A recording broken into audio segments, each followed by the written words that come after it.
இந்த உலகத்திற்கு கொடுப்பதற்கு முறையாக கொடுப்பது.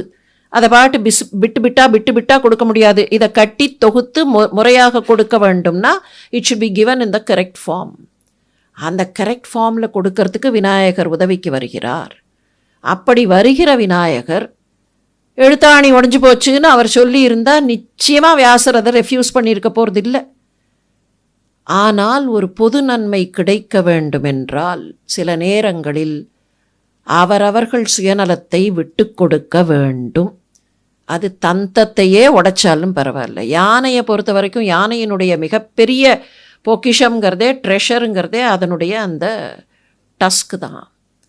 அதையே விட்டு கொடுத்தாலும் கடவுளாக இருப்பவருக்கு என்ன கையால் எழுத முடியலையா, அவர் என்ன தந்தத்தை உடைச்சாரா அப்படின்னெல்லாம் கேள்வி கேட்டால், கடவுளாகவே இருந்தாலும் பொது நன்மைக்காக சிலவற்றை விட்டு கொடுக்கிற வழியை அந்த கடவுள் காட்டுவார்.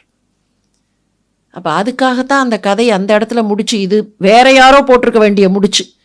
ஏன்னா இது அந்த ஒரிஜினல் வேர்ஷனில் காணும். அதனால் வேற யாரோ இந்த முடிச்சை போட்டு இந்த கதையை கொஞ்சம் அப்படி எக்ஸ்டெண்ட் பண்ணினா நமக்கு ஏதோ ஒரு நன்மை கிடைக்கிறது.